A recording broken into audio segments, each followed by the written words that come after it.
Plan B. അത് നമ്മൾ ഈയിടെയായിട്ട് ഒത്തിരി കേൾക്കുന്ന ഒരു വാക്കാണല്ലേ.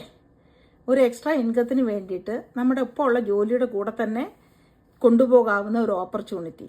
ഞാൻ അങ്ങനെ ഒരു പ്ലാൻ ബി യൂട്ടിലൈസ് ചെയ്ത് എൻ്റെ നഴ്സിംഗ് ജോലിയോടൊപ്പം തന്നെ ഒരു ബിസിനസ് ചെയ്യുന്ന ഒരാളാണ്. അപ്പം ഞാൻ നിങ്ങളുമായിട്ട് ആ ഒരു ഓപ്പർച്യൂണിറ്റി ഒന്ന് ഷെയർ ചെയ്യാമെന്ന് ഓർത്ത് വന്നിരിക്കുകയാണ്. നിങ്ങളൊരു വർക്കിംഗ് പ്രൊഫഷണലാണെങ്കിൽ അത് നഴ്സിംഗ് തന്നെ ആകണമെന്നില്ല, നിങ്ങൾക്ക് എൻ്റെ സ്റ്റോറിയുമായിട്ട് റിലേറ്റ് ചെയ്യാൻ പറ്റുമായിരിക്കും. എൻ്റെ പേര് ബിന്ദു എന്നാണ്. ഞാൻ USA ഫിലഡൽഫിയയിലാണ് താമസിക്കുന്നത്. ഞാൻ 21ാമത്തെ വയസ്സിൽ US വന്നതാണ്. അന്ന് തൊട്ട് നേഴ്സായിട്ടാണ് ഞാൻ ജോലി ചെയ്യുന്നത്. Nursing became my calling. പക്ഷേ as years go by it became the cause of my exhaustion too. അതായത് overtime, extra shift, night shift, അതുപോലെ തന്നെ missing family time, physical exhaustion, burn out, ഇതെല്ലാം നഴ്സിംഗിൽ വരുന്നതാണല്ലേ. നഴ്സിംഗ് മാത്രമല്ല, മറ്റു പ്രൊഫഷനിലും അതൊക്കെ തന്നെയായിരിക്കും. അങ്ങനെയാണ് ഞാൻ വർഷങ്ങൾക്ക് മുമ്പ് തന്നെ ഒരു പ്ലാൻ ബി ആയിട്ട് റിയൽ എസ്റ്റേറ്റും കൂടെ ഞാൻ സ്റ്റാർട്ട് ചെയ്തായിരുന്നു. അതായത് ഓവർ ടൈം ഒക്കെ ചെയ്യാതിരിക്കാൻ വേണ്ടിയിട്ട്. പക്ഷേ റിയൽ എസ്റ്റേറ്റിലും സ്ഥിതി വലിയ വ്യത്യാസമൊന്നുമില്ല. ഈ ഫ്ലെക്സിബിലിറ്റി ഇല്ലായ്മ, മിസ്സിംഗ് ഫാമിലി ടൈം ഒക്കെ അവിടെ തന്നെ ഉണ്ട്.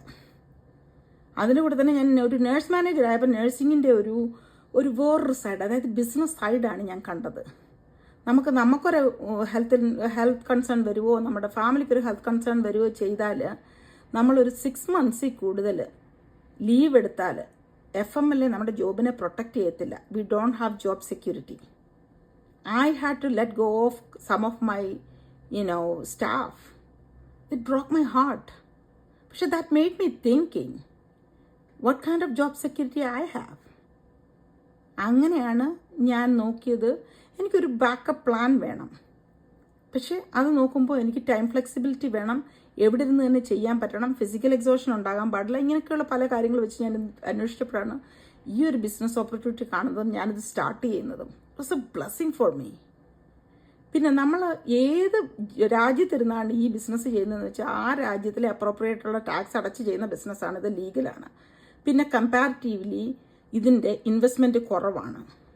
നമ്മൾ ഡയറക്റ്റായിട്ട് സെല്ല് ചെയ്യുകയോ ഷിപ്പ് ചെയ്യുകയോ സ്റ്റോക്ക് കീപ്പ് ചെയ്യുകയോ ഒന്നും ചെയ്യുന്നില്ല.